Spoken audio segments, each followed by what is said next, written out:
throughout the league through your time here. This is a typical drawing, and it also shows the beginning of transferring shade and movement and placing figures in a way that weren't boring. He was already doing that without even needing any understanding of Hoffman. He hadn't even met Hoffman. He was still a young man just trying to learn how to do a figure, just like many of us. So I thought we should start with this. So when you guys are passing through here, it's good to drink in what an exceptional artist he was and how much he gave to all of us. The other thing I think you'll realize as we work, his attitude and his experiments change constantly. They're never really the same. He's always questioning.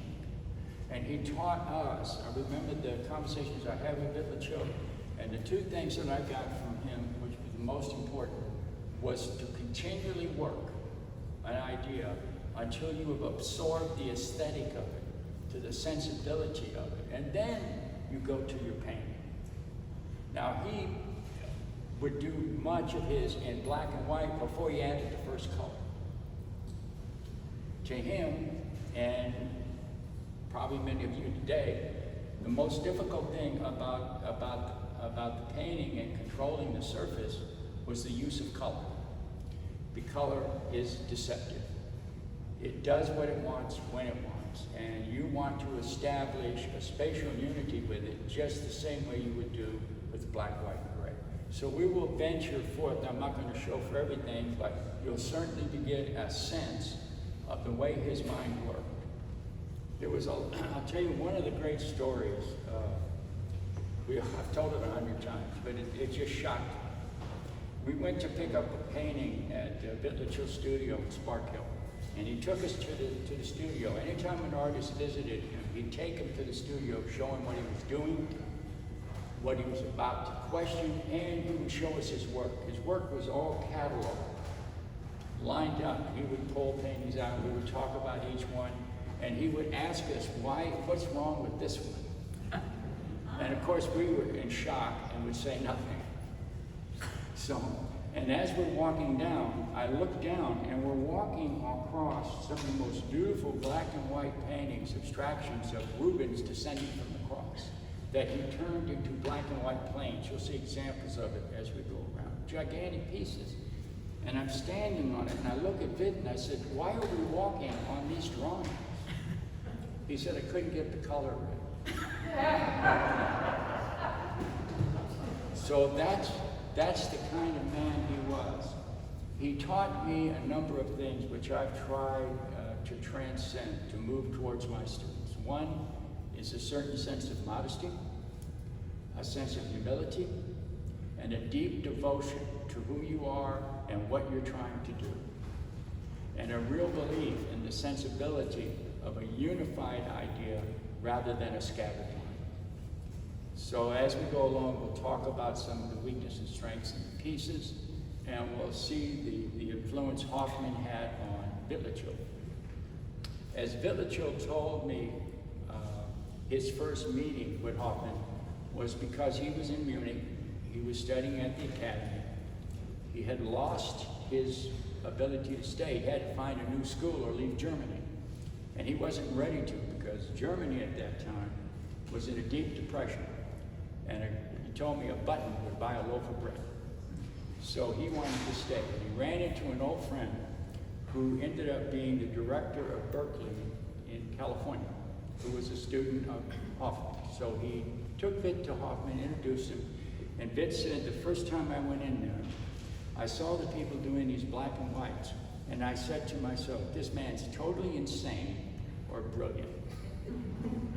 And I imagine brilliant came out ahead, because from that point on, he pursued that concept with all the vigor he had. Now, when I studied with Vytlacil, and it certainly wasn't the same for every student that studied with him, but when I studied with him, the primary artist that you literally had to go study was Mondrian, Picasso, and Cézanne. They were the primary instigators and developers of understanding the movement of form on a surface and the development of interaction of body.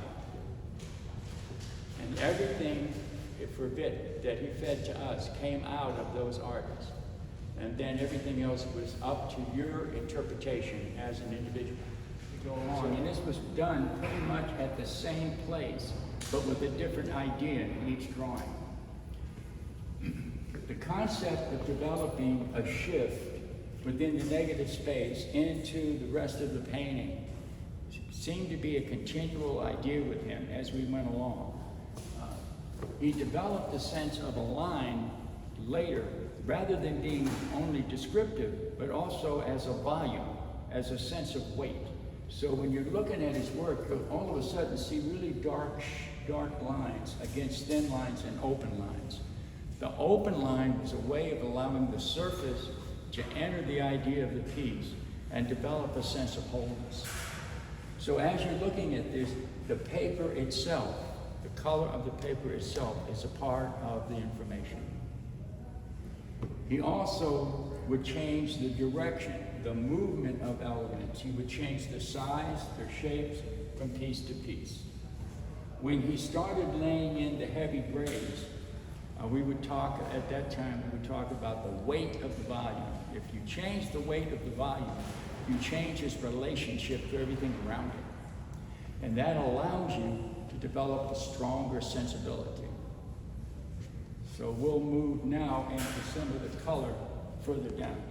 First thing that it's hard to notice, but you think of this as he's changing the surface color to blue. And then he's transcending that blue into different positions against itself to create more of a sense of harmony and action. Now, they were removing themselves from the 15th, 16th century and the academic world, where in the academic world the subject was isolated from the rest of the surface. With Vytlacil, he was pulling the surface into it, always making it a part of the program, part of the sensibility. It also, and we used to talk about this a lot, the range from the orange, I don't know how he did it, this red-orange, which is slightly behind the blue, to the deep yellow over here, is a way of expanding space across the plane. And if you notice, things are moving in different directions. They're not all on one piece. So if you got things to be too much like this, he would call that too flat. And he wasn't quiet about it. He was the politest man I ever met. And very soft-spoken, but you could feel yourself sweat when he came to your camera.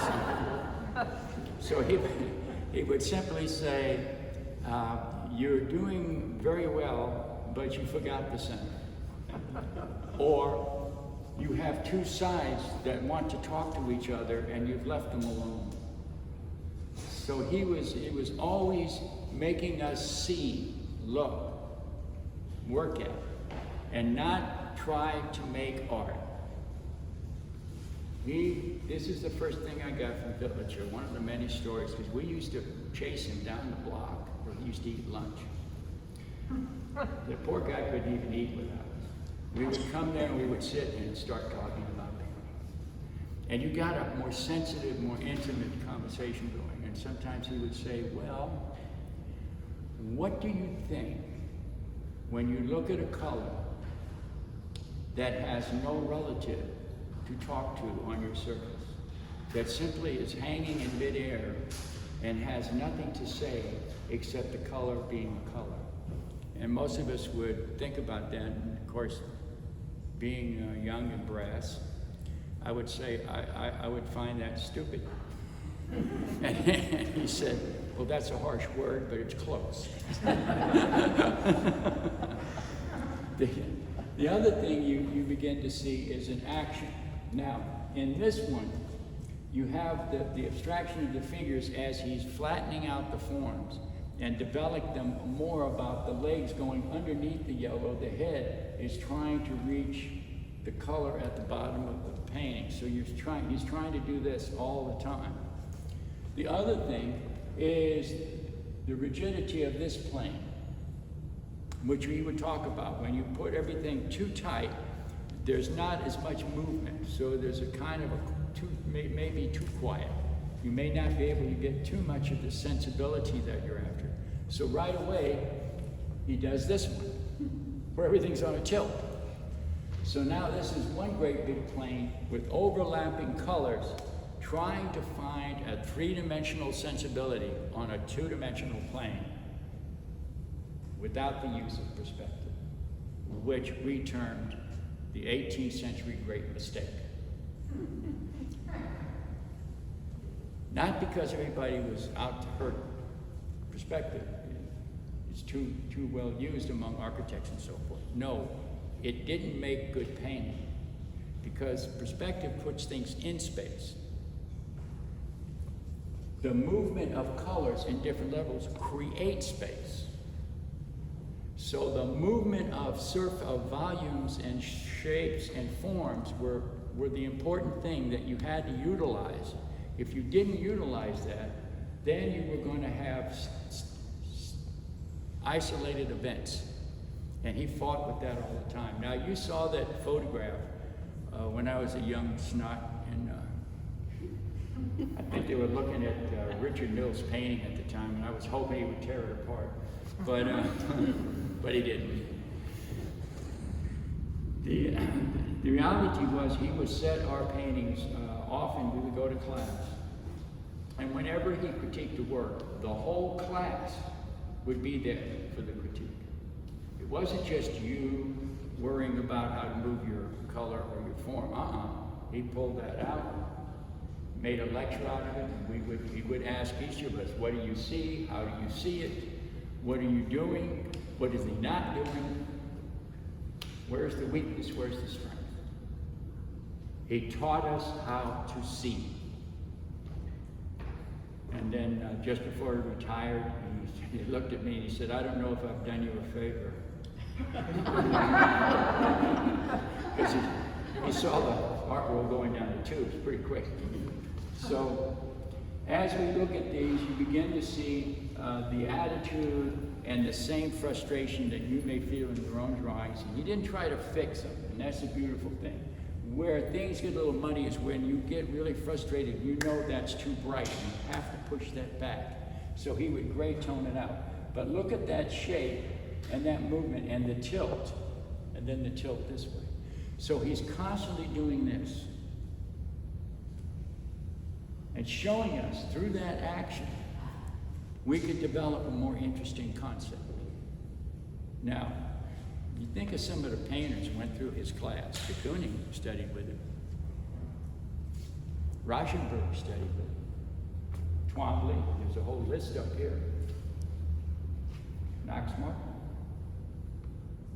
They all went through that class and applied the basic principles, but made it their own.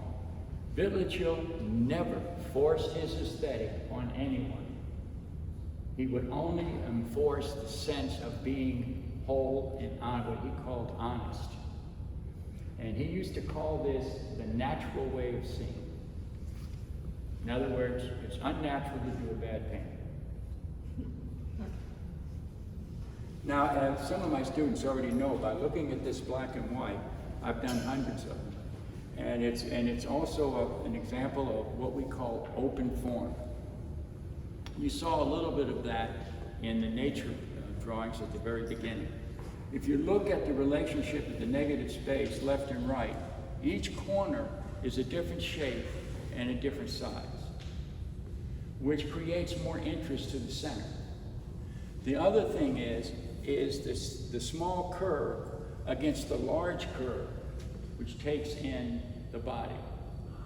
So he understood what we call proportional sensibility, where they didn't make things even. The more even things are, the less strength you're going to have in your work. Now, the other thing is that some of these drawings came after he did these little studies that he had done when he was a student, copying Raphael, copying Rembrandt. Not to copy them to become them, but to copy them to understand the elegance of the line, the scale of the body, the idea of the head. All of those elements come through. the first thing you can do when you're looking at a piece like this is when he jumps to almost complete abstraction. And he was one of the first to develop the whole abstract concept in his country. He's one of the group. The first thing you see is a mass. This is a whole mass. If you look at the contour, that's one mass. Within that mass is the movement of the blues and reds on different planes and different levels and different sections of the piece. When you develop, when we would talk to Vitten, he would look at something like this. He would say, well, this is Titian's diagonal, and I ran all my planes on that diagonal motion. And then he'd ask me what I thought. And unfortunately, I would say, I want more blue in there. They said, good eye. Because these were not absolutes.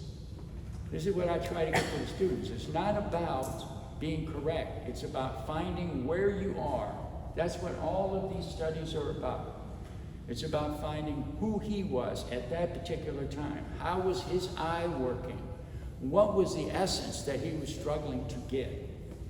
And where was the weakness and strength in the idea? And the only way for you to do that, because you're visual creators, is to do it. But as it would say, do it cheaply. Now, in his studio, he had one of those cement mixers. One little one where you make concrete. He poured pigment in there and made paint. Turned it on. So he had a window full of oil. Hundreds of bottles. That stuff disappeared when he passed away. Now, those ideas, like this is basically crayon, a little wash, not pastel even, a little charcoal. Very simple things to get the simple idea.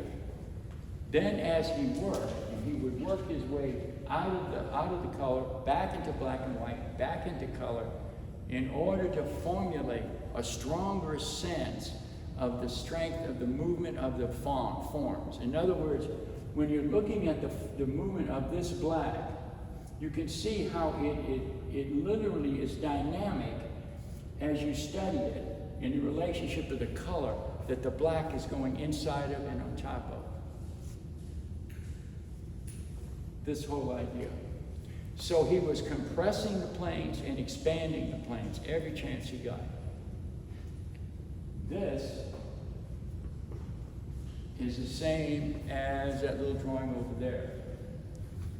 When you're looking at these pieces, you're seeing an exploration of simplifying the plane. And the only way to simplify the plane is to remove the color to understand the form. What is the form doing? Then he would go right back in with the color again. But he wouldn't try to do it all the same. He would constantly develop and expand the idea as he developed. And the whole idea was the movement and the shift of shapes and forms if you look up and across and down the painting, so that you didn't get separate events. Develop again, he starts to develop the idea of movement on the surface.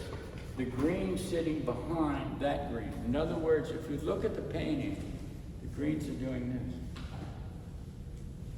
That creates the sense of space. That's how space begins to work. These were the things he taught us that he learned from Hoffman. Although he wasn't too pleased with Hoffman. He said, Hoffman is not doing what he taught us. And he asked me what I thought about that.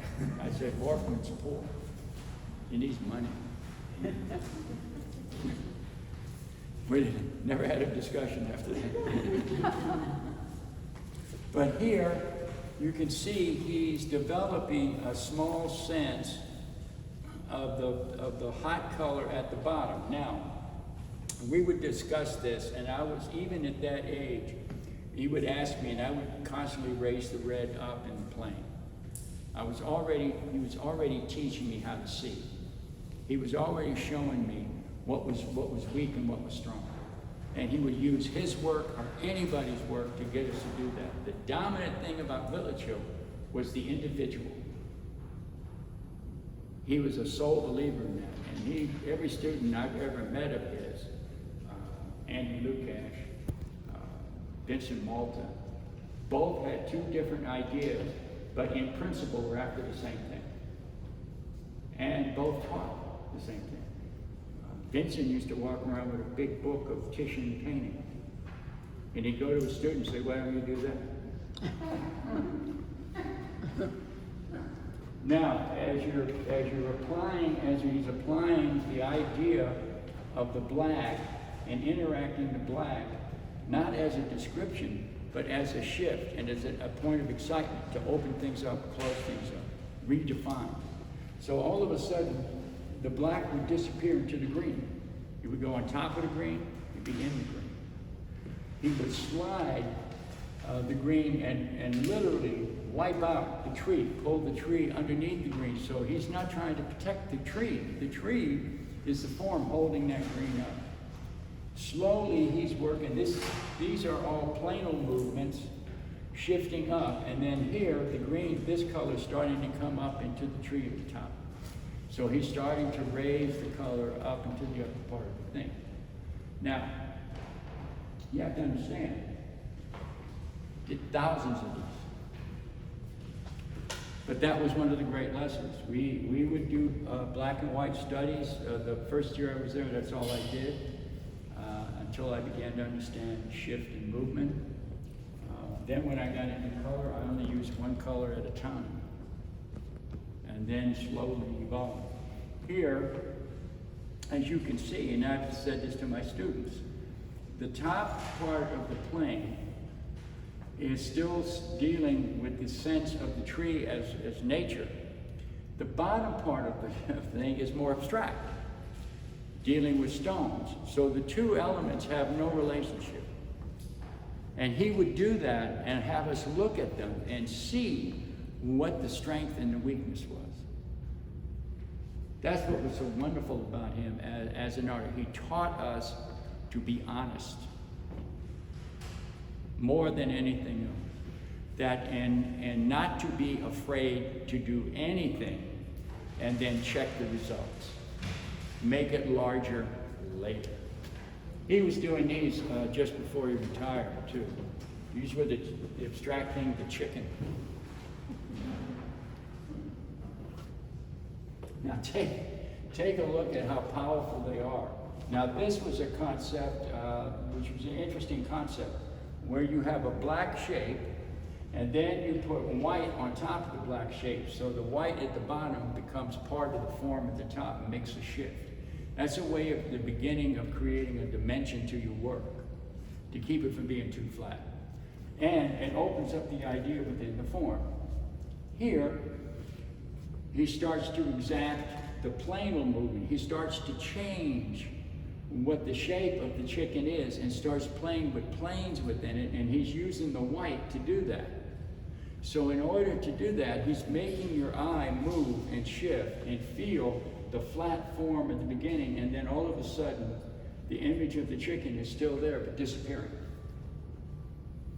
Here, it's almost completely gone, except the upper part of the painting and the bottom. Same principle. This principle and this principle is starting with the first one. So each one, he would tend to do more, get a more excitement out of it, develop it a little further, let it give a bigger sensibility, and then he would point that out to us, and we would attempt to do that and fail. Now, I must have done this exercise 1,000 times.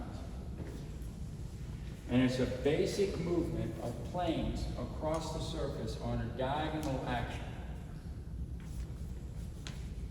Overlapping. No color, no sense, just the movement. I've done sheets and sheets of this. I imagine if you went through boxes of bits, you'd find hundreds of these. It was the basis by which the movement was found to develop painting. It was the basic language that Hoffman taught when he talked about the direction of planes creating a tension which creates movement. Now, movement, tension, creation creates space. Painting is always created on a two-dimensional plane, unless you're working on a sculpture. When in the painting world, you are trying to discover ways in which you control the eye so the emotional intent of your work can speak. And that was the significance of his teaching, which he gave to an awful lot of people. Were you looking at something? He was, with this, I doubt it, but he could have been looking at a table. When you said you did hundreds, what were you looking at? Yeah, he could look at a table and take the table and turn it in. But he was just simply manipulating planes. That's all he was doing. He just manipulated planes, which is an abstract language. In other words, his drive was towards the abstraction and away from naturalism, because that was the painting of his time. See, like in here, you can see the beginning and development of just planes. The movement of the blue planes on a triangle in the corner, echoing the rigidity of the plane in the center. I got a feeling he was looking at a Klein.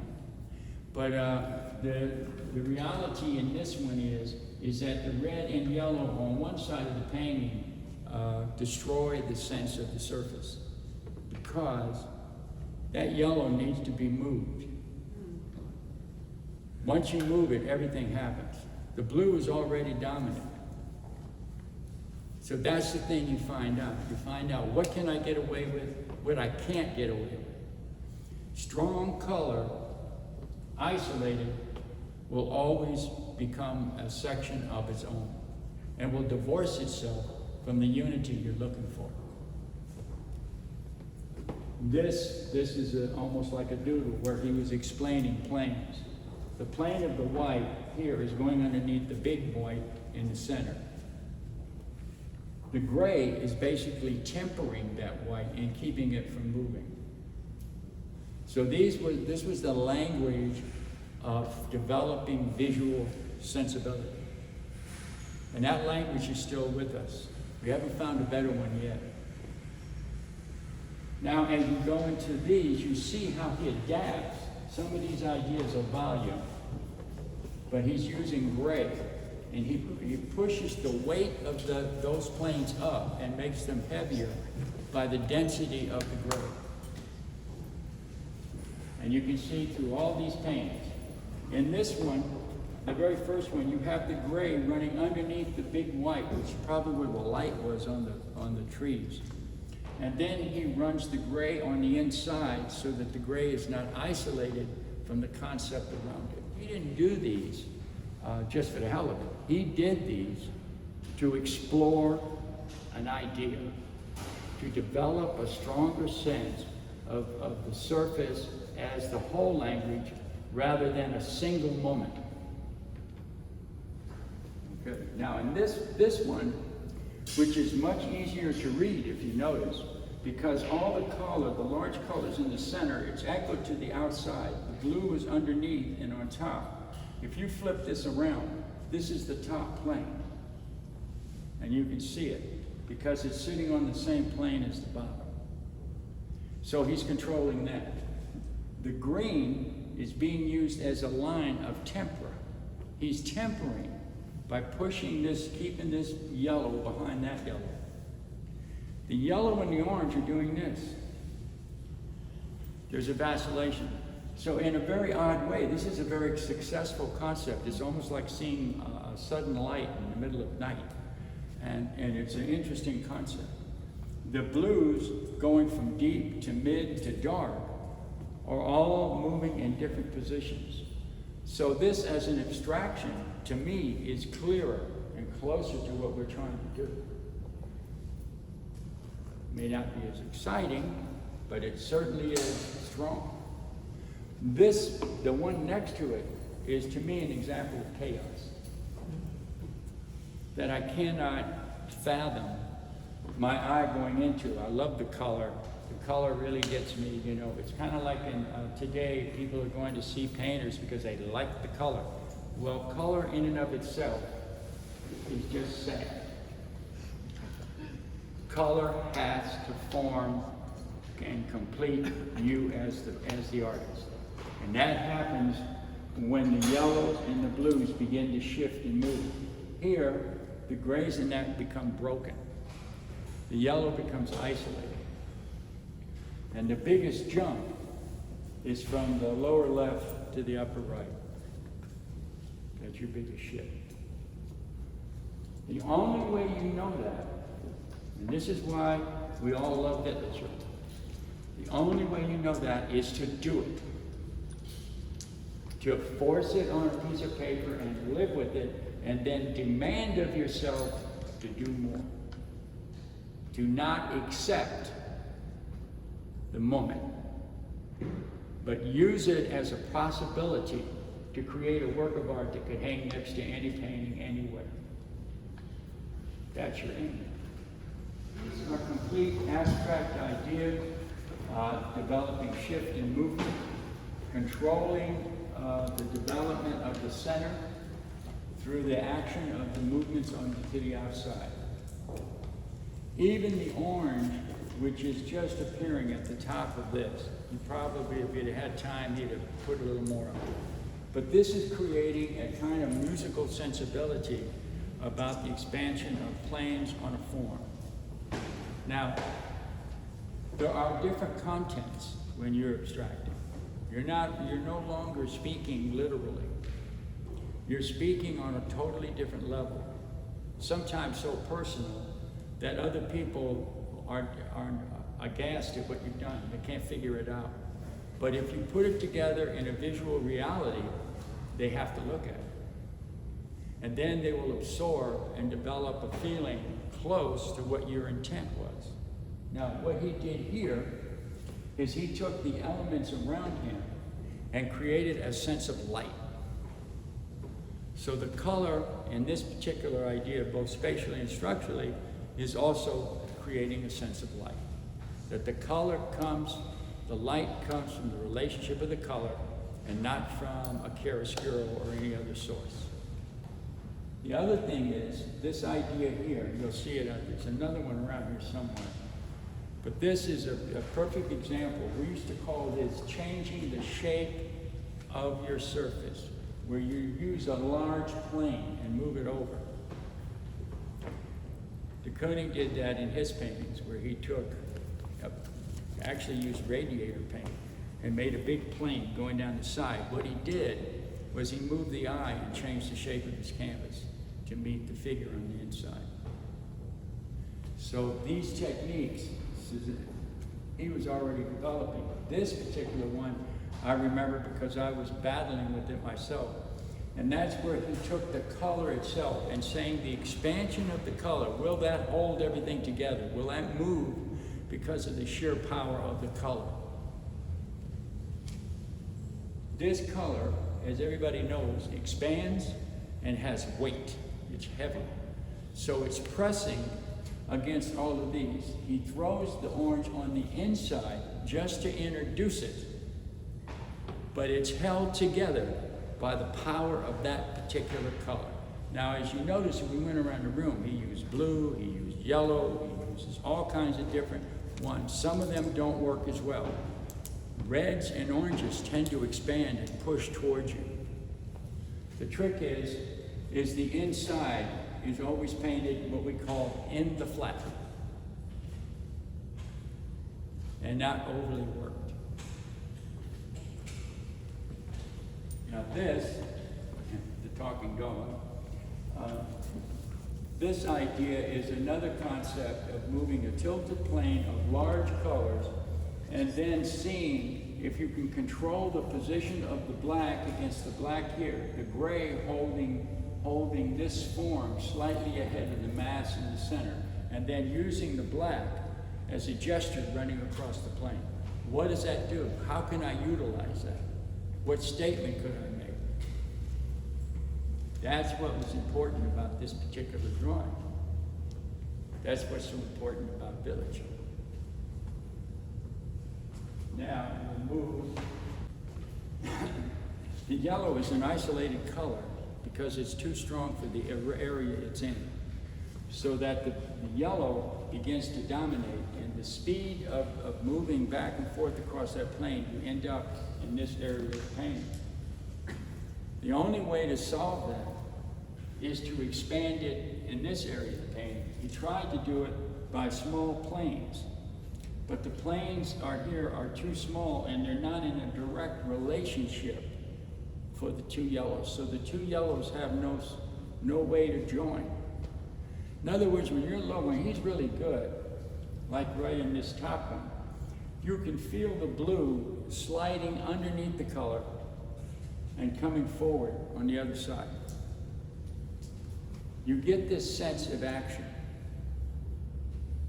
And then all of a sudden this comes. That whole concept came from Cézanne. Was then first created by Braque and then Picasso, and then developed even further by guys like Gorky. Now this is a black and white system, and here's again, where he took the white and put two different tones of white to build a frame. In other words, he changed this into a square, and then pushed his objects within that square, and got away with something that's very hard. Because of the low contrast of the white, it doesn't become isolated. It's easy to move up and around, and it's easy to relate to the plane of white on the left side. So there's that constant shift. The rotation of color moving in and out and around the idea of the center. The upper part, which is gray, is trying to relate to the gray at the bottom. The white is separate from the white at the bottom because that white is too far behind the black. Now, he expected that white to move forward because white has a tendency to move ahead of black. But because of the weight of the line, it kept the white too far back and didn't allow it to shift. So that there was little subtleties will help you develop an idea real quick. This is broken line. Is really making a solid, like you're looking at a mass, and it sits right on the surface. The broken black greens in that are become open forms that sit very quietly in relationship to the mass of gray. The trick here is at the bottom of the painting, for some reason, as he gets the green and he runs into this path, and he runs that green all the way up through the piece, but he isolates the brown. And when you isolate a color like that, it tends to become too interesting. In other words, if you're going to use it, find a place for it. This is what he taught me all the time. Don't isolate any kind of color that you can't find another place for it. If you don't, you'll become sections. And if you notice, this particular painting has a bottom section and a top section. This one is more complete because the color doesn't exist. It's black, white, gray, and everything's in motion. Easy to read. This one is easier to read because the blues in that are all up in the upper part of the painting as well as the center. So as you see, as he starts to work and he starts to do it, he slowly starts to evolve. He starts to develop. These are all standing in one position, looking at different kinds of approaches to the same idea. That's what he taught us to do, which I consider the most important thing I got from him. The concept of developing the top and the bottom of the painting, to not allowing the middle to swell too much, and to make damn sure I have a movement going across and up and down that surface became all important. But the idea that if I did something and it didn't work wasn't a reason to have a tantrum. Now this is a thing that most painters fail at. you run a path into that center, but instead of going into deep space, you're sitting right on the surface. And the left and right side, the whole right side of this is slightly ahead of the left side. This basically is the most complete idea that you can have on the surface of a painting. Now, all the exercises that we spent doing as students, and all of us did them, we used to take, I used to use the Times because I like destroying the editorial section. And we do our black and whites, or we would paint each corner a different color to see what shape occurred in the center. And he would come by and put it on the floor and sit in a chair and we'd discuss it. He never gave up on the idea that painting was substantial. As bad as the art world was starting to happen before he passed away, because I had a few conversations with him and he was a little disturbed. But he said to me once, do you think the stronger person is the better painter? And I said, no, they're just the ones that survive. Better painters may not have the substance to hang on to this kind of energy that's being thrown around them. So Vit was always worried about that. He was very protective of people. The creation for him, and he instilled in me, and what I try to instill in my students, is the foundation of the civilization that is to come. And it always comes from the creators. It doesn't come from anyone else. Everybody is building on the shoulders of the creative sensibility. When we lose this idea of struggle to create organized thought, we lose civilization and we enter chaos. So that's why I spent every moment I could get with Vytlacil trying to explore more energy, more ideas. Like once I asked him, we had a lot of Asian students, and I said, why don't you ever critique the Asians? Because they were coming to me and complaining. I said, I don't know. So I went to Vit and I said, why aren't you critiquing them? He looked at me and he said, they already have the answer and they don't know. They're too busy trying to be our mistake. And that was the last conversation I had with him. And it was heartfelt. So anyway, that's about all I know about Vytlacil. Should keep you going for a couple minutes. And as you look in the show and appreciate his struggle and how he took that struggle and allowed us to feel it and see it and grow from it, how much we're indebted to this man, how much the world really owes him. Every student that was ever with him loved him. He was a strong, stoic, soft-spoken man. The harshest thing I ever heard him say was once a lady said, maybe I'm too old for this. And Vytlacil looked in a very quiet voice and said, Madam, maybe you are. But that's about as close as he would ever get. So I want to thank you, and I hope you will continue to see this show, do drawings from it, because that's what he would do. And if there's any questions, I'll be more to answer. As he painted, as he drew them. Huh? This is sequential in terms of when he drew them. Oh no, these are like coming out of a box. Man, she'll tell you there was thousands of them. They're mainly three groups of works here. One when he was a student in Germany around 1921. Those are the figurative works. The landscapes are mainly around the late 50s, early 60s, and most of the more abstract work is closer to around 1970. Those are the three main. That's helpful. Thank you. Remember, it's not just a preparation. It's basically an idea about what is going to happen when you do something. For example, I tell this all the time. Rembrandt did 13,000 drawings. Only 4 had anything to do with painting. Why did he draw so much? To question, to find out. That's what all these are about. They're not about leading towards any one single idea, but as an idea of what can happen if I do this, and what is the relationships going to be. And he was always studying moments. Like history and art was changing drastically. He was not a big fan of the New York school by any means. He thought it was too chaotic and too political. He didn't like artists to ever argue among themselves. He got really upset when we had a war in this school when he was here, and he left.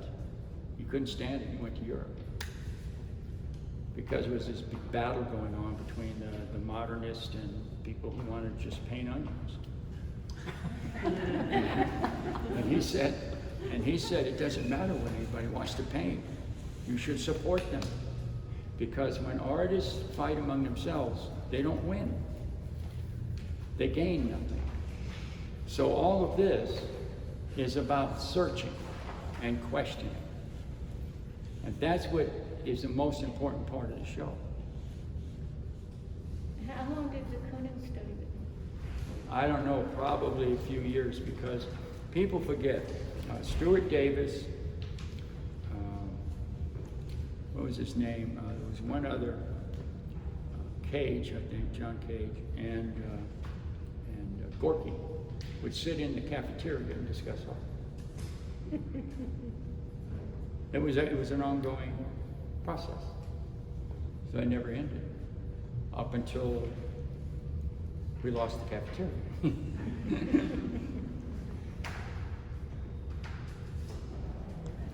And I saw this Cézanne sitting on top of his closet. And I thought, oh my God, Gorky just stole the Cézanne. And he said, so he went in and he said, oh, Gorky, where did you get that Cézanne? And Gorky looked at him and said, I painted it. Which relieved him. So he was constant. He was a treasure. We would walk from him from the deli up, and we hit that street where all the traffic is. Right in the middle of the street, he would stop. Here comes the traffic.